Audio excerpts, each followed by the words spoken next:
Drapeau tricolore et pins clignotant étaient au rendez-vous samedi pour le meeting régional de la candidate frontiste aux élections présidentielles. Et si Marine Le Pen a choisi la ville de Metz pour présenter les grandes lignes de son programme, ça n'est pas un hasard. Le département mosellan et son bassin sidérurgique est l'un des bastions du Front National. Le Front National est le premier parti, c'est nous qui avons eu les résultats les plus importants aux dernières élections et je le ressens évidemment sur le terrain dans cette campagne. Concrètement, les Français ont essayé la gauche, ont essayé la droite, ont vu concrètement ce que ça a donné. Eh bien, ils ont cette espérance envers Marine Le Pen. Je suis moi-même un ancien électeur de la gauche et je crois que seule Marine peut effectivement améliorer le quotidien des Français et changer cette situation qui est très grave. Pendant 1h30, la candidate a détaillé les fondements de son programme. Suppression du RSI, lutte contre l'évasion fiscale, indépendance vis-à-vis de l'Europe, avec toujours une thématique qui lui est chère, celle de l'insécurité. L'actualité tragique du week-end ayant permis à la candidate d'accabler le gouvernement tout en appuyant ses propos anti-immigration. Hier, un fiché S qui égorge son père et son frère, aujourd'hui un multirécidiviste. 44 signalements a été tué à Orly, empêchant ainsi, Dieu merci, un possible massacre.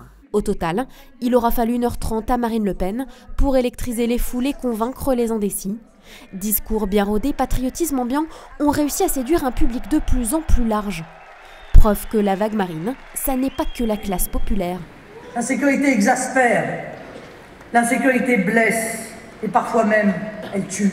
C'était un très bon discours qui était égal à ce qu'on attend à l'heure actuelle compte tenu de la situation de notre pays, compte tenu de notre propre situation puisqu'elle a abordé tous les sujets qui nous tiennent à cœur, notamment les handicapés, notamment la sécurité sociale, notamment les personnes âgées. Ça fait un certain temps que je la soutiens et pour moi c'est vraiment la seule qui porte l'espoir de dizaines de millions de Français et c'est vraiment la seule qui est capable de protéger avant tout les intérêts des Français.